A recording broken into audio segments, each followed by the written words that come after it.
आज हम नक्षत्र में आए हैं और यहाँ आर्यव्रत वैदिक चिकित्सालय प्राइवेट लिमिटेड सिर्फ आयुर्वेद नहीं, पंचगव्य आयुर्वेद, और इसके बारे में पूरी जानकारी आपको मिलेगी। अभी परसों हम सेमिनार में भी आए थे। डॉक्टर सुनील आर्या जी जो पिछले 8 वर्षों से, नमस्कार डॉक्टर साहब। नमस्कार साहब, कैसे? आयुर्वेद में पंचगव्य में इन्होंने बहुत रिसर्च की है और डॉक्टर साहब और इनके साथियों ने दिल्ली में ही रोहिणी में इनका केंद्र है, जहां आप आयुर्वेद चिकित्सक के रूप में सबका ट्रीटमेंट करते हैं और दवाइयों का जो निर्माण है वो मशीनों द्वारा नहीं, जो अपनी पारंपरिक तरीका था बनाने का, हाथ से और घोट घोट के जो दवाइयाँ बनाई जाती थी उनको किस तरह से बनाना है, उसी प्रकार से बनाकर ये सबके सामने 150 से अधिक आपने दवाइयों का निर्माण किया है आयुर्वेद की। और आयुर्वेद भी नहीं बोलते, उनका कहना है कि पंचगव्य आयुर्वेद बोला जाए। डॉक्टर साहब, आपकी ये शुरुआत कैसे हुई ये बताइए। ये तो मैं कह सकता हूँ कि इसमें तो परमेश्वर की कृपा हुई, और मैं तो एक इंजीनियर आदमी हूँ, पहले बिजनेस में था, लेकिन जैसे गौ माता की कृपा हुई और फिर किसी ने आगे बताया कि भाई पंचगव्य भी एक चीज़ है, तो उसके बाद इसकी पढ़ाई की चेन्नई कांचीपुरम से, और उसके बाद धीरे धीरे हम लगे इसमें। तो लगभग 10 से 12 साल हो गए हैं इस कार्य को करते हुए, और लगातार पंचगव्य पर शोध, पंचगव्य औषधि पर नया नया प्रयोग, और लगभग हर प्रकार के पेशेंटों पर हमने पंचगव्य का प्रयोग किया। गौ माता की कृपा से हर प्रकार के रोगी ठीक हुए, मतलब कैंसर की लास्ट स्टेज के पेशेंट भी ठीक हुए हैं, लीवर सोराइसिस के पेशेंट भी ठीक हुए हैं, किडनी फेलियर वाले पेशेंट भी ठीक हुए हैं, हार्ट के जिनको बाईपास सर्जरी बहुत सारे हॉस्पिटल बोल चुके थे वो भी ठीक हुए हैं, नी रिप्लेसमेंट जिनको बोल चुका था 70 साल के ऐसे बुजुर्ग, उनको भी नेचुरल रूप से उनके घुटने ठीक हुए हैं। IBS जो 20 साल 30 साल से परेशान थे लोग, IBS भी ठीक हुए हैं। तो पंचगव्य से हम जब देख रहे हैं कि किस प्रकार से हमारे जो पंच महाभूत हैं, पृथ्वी अग्नि जल वायु आकाश, वो किस प्रकार से इन पंचगव्यों के द्वारा बैलेंस हो जाते हैं, और जब बैलेंस हो जाते हैं तो प्रत्येक बीमारी, चाहे वो किसी भी प्रकार की बीमारी क्यों ना हो, वो धीरे धीरे ठीक होने शुरू हो जाती है। तो ये इसमें हिप रिप्लेसमेंट वाले भी ठीक हो सकते हैं? हिप रिप्लेसमेंट मैंने अभी तक कोई पेशेंट मेरे पास नहीं आया और उस पर प्रयोग भी नहीं किया, तो जो नहीं किया उसको मैं नहीं बता सकता। ठीक है, तो आपने निरंजन वर्मा जी के यहाँ से विश्वविद्यालय से ही किया? बिल्कुल बिल्कुल, निरंजन वर्मा जी हमारे गुरुजी हैं। अरे वाह नहीं, बहुत उनके बारे में पास से मैंने सब सीखा है। राजीव भाई हमारे आदर्श हैं, राजीव भाई के साथ निरंजन वर्मा जी रहे हैं जी, तो उन्हीं की कृपा से सब कुछ हम लोग सीख पाए हैं और आगे निरंतर शोध कर रहे हैं। नहीं, बहुत अच्छा कार्य हो रहा है जी। इसमें विशेष रूप से मैं वही जानना चाहता हूँ कि अधिक से अधिक लोग मेरे चैनल के माध्यम से जान पाएँ कि सभी प्रकार की बीमारियों का ट्रीटमेंट यहाँ हो सकता है। जैसे आपने बताया कैंसर का भी हो सकता है, डायबिटीज़, जो शुगर है बहुत ही महामारी का रूप ले चुकी है, जो लाइफस्टाइल बीमारियाँ हैं उससे हम लोग अधिक पीड़ित हैं। तो इसके लिए क्या संदेश है आपका? सब मधुमेह, जैसे आपने भी बता दिया कि लाइफस्टाइल डिजीज है। वास्तव में जब हम प्रकृति के विरुद्ध चलते हैं, प्रकृति के नियमों का पालन नहीं करते, तो ये मधुमेह, ये BP, ये इस तरह की लाइफस्टाइल डिजीज आती है।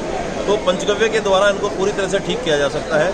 साथ में योग, प्राणायाम और जो आहार विहार है वो हम साथ में बताते हैं, पूरा डाइट प्लान देते हैं।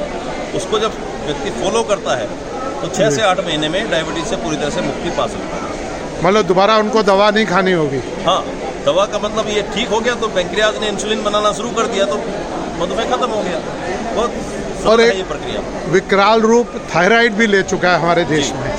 थायराइड का कारण भी हमारा अनियमित खानपान है, अनियमित दिनचर्या है, और लगातार थॉट प्रोसेस, जो लगातार नकारात्मक विचार हमारे शरीर में आते हैं, हमारे दिमाग में आते हैं, उसके कारण थायराइड डेवलप होता है। गलत हो सकता है, एंटीबायोटिक दवाओं के गलत प्रयोग के कारण भी थायराइड डेवलप हो सकता है, या कोई इन्फेक्शन रहा उसके कारण भी थायराइड होता है, लेकिन वो सब भी क्योरेबल है, वो भी ठीक हो सकता है। मेरे मन में कई बार विचार आया कि दुनिया में अरबों जानवर हैं, उनके लिए कोई डॉक्टर नहीं है। मनुष्य जिसके पास बुद्धि है उसी को डॉक्टर की आवश्यकता क्यों होती है? क्योंकि मनुष्य जो है, आपने कहा कि बुद्धि है, लेकिन बुद्धि को अगर गलत दिशा में लगाओगे तो गलत ही परिणाम आएंगे। अब जितने भी जानवर हैं वो सब के सब प्रकृति के नियमों का पालन करते हैं। सुबह होती है तो वो खाने पीने पे निकल जाते हैं, अपना खाना पीना करते हैं, घूमते फिरते हैं, दौड़ लगाते हैं, और जैसे ही सूर्यास्त होता है, सूर्यास्त होते ही वो अपने अपने घरों में, घोंसलों में, पक्षी भी चले जाते हैं, और प्रातःकाल होते फिर काम पे लग जाते हैं, अर्थात पूरी तरह से प्रकृति के नियमों का पालन करते हैं, इसलिए उन्हें किसी डॉक्टर की आवश्यकता नहीं होती। सूर्यास्त के बाद कोई जानवर भोजन नहीं करता। नहीं करते। सिर्फ मनुष्य ऐसा जानवर है जो सूर्यास्त के बाद ज़्यादा भोजन करता है। मतलब वो समझता है कि परमेश्वर के बनाए हुए नियमों को तोड़ करके अपने नियम बनाऊंगा। परमेश्वर से अपने आप को ऊपर समझता है ये मनुष्य, और इसीलिए परेशान है। इसीलिए हॉस्पिटल में जगह ही नहीं है, बिल्कुल। बेड खाली नहीं मिलते हैं। बिल्कुल बिल्कुल। और कारण प्रथम सुख निरोगी काया जो हमारे ग्रंथों में लिखा हुआ है, हम उसको भूल चुके हैं और बाकी जगह सुख ढूंढते हैं। सबसे बड़ा सुख निरोगी काया में है, तो उसी को हम भूल चुके हैं। हाँ, अब काया को छोड़ करके बाकी सब चीज़ों में सुख ढूंढ रहा है और बाद में दुखी होकर के हॉस्पिटल पहुंच जाता है। तो ये बिल्कुल आपने ठीक बात कही है। तो मैं आपके माध्यम से, आपके चैनल के माध्यम से सबसे अपील करता हूँ कि अपनी भारतीय संस्कृति को पहचानें, अपने आयुर्वेद की पंचगव्य की ताकत को पहचानें, प्रकृति के नियमों का पालन करें, स्वस्थ आहार विहार और दिनचर्या को अपनाएं। और मैं कहता हूँ 400 वर्षों तक भी व्यक्ति स्वस्थ रह सकता है। हमारे बहुत सारे महापुरुष 400 तो छोड़िए, हजार साल तक जीते थे। ऋषि मुनि हमारे ऋषि मुनि जीते थे और कभी किसी डॉक्टर की जरूरत नहीं होती थी। ये 250-300 साल पुरानी जो थेरेपीज हैं, जिन्होंने सारा सिस्टम को शीर्षासन करा रखा है, ये उसी के कारण सब दुख हो रहा है। तो अपने ऋषियों की परंपरा को पहचानें, अपने आयुर्वेद को जानें और पंचगव्य गौ माता का अपने घरों में किसी भी रूप में गौ माता के गव्यों को अपने घरों में लाएं, तो मुझे लगता है कि किसी डॉक्टर की आवश्यकता आपको नहीं पड़ेगी। क्या बात है।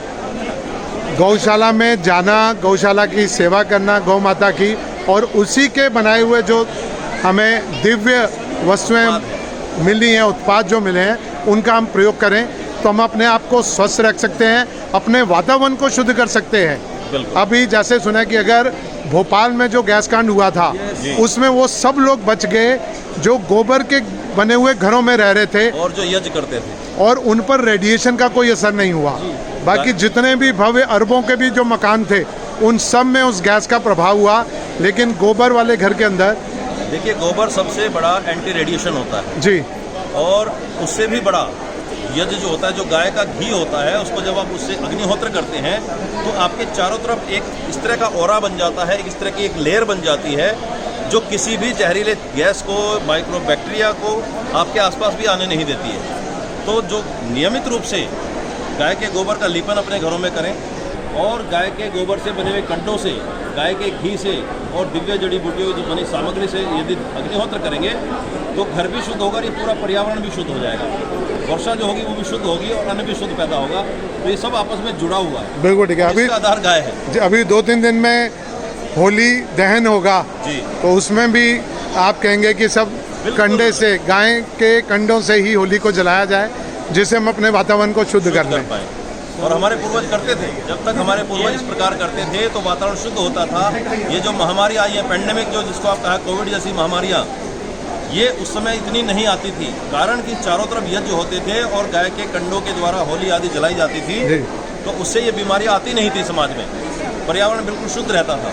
तो आपके माध्यम से मैं सबसे अपील करता हूँ कि ज़्यादा ना हो सके तो 10-10, 15-15 गाय के कंडे होली पे जरूर चढ़ाइए, उसी से होली का दहन करिए। और हो सके तो होली को, क्योंकि पूर्णिमा को होली है, तो पूर्णिमा को हर व्यक्ति को यज्ञ करना चाहिए। शाम को बैठ करके हवन जरूर करें और वातावरण को शुद्ध बनाएं, अपने आसपास को शुद्ध बनाएं। वाह जी वाह, क्या बात है जी, बहुत महत्वपूर्ण जानकारी दी है डॉक्टर सुनील आर्या जी ने। आपका मैं हार्दिक अभिनंदन करता हूँ और आप मेरे चैनल के साथ जुड़े रहें, निर्मल रतनलाल वैद्य। और मैं आपको अपने डिस्क्रिप्शन में डॉक्टर साहब का एड्रेस, पता, फ़ोन नंबर, आप इनके पास जाकर इनसे समय लेकर आप इनको कोई भी रोग हो उसके बारे में आप इनसे सलाह ले सकते हैं, इनसे दवा ले सकते हैं। केवल दवाइयाँ ही नहीं, आप शुद्ध घी, शक्कर, गुड़, इस प्रकार के कई उत्पाद भी, जो भी ऑर्गेनिक जितने भी चीज़ें हैं वो भी हमने व्यवस्था करी है। देसी गौ माता का दूध आदि भी व्यवस्था की है, तो वो सब आपको मिलेगा। तो आप मेरे साथ जुड़े रहें और लिखें आपको ये डॉक्टर साहब के साथ बातचीत कैसी लगी। मैं इसी प्रकार के जो भी श्रेष्ठ पुरुष हैं पूरे भारत में, उन सब से आपको मिलवाता रहूँगा। जय हिंद, जय गौ माता, जय भारत माता। धन्यवाद जी।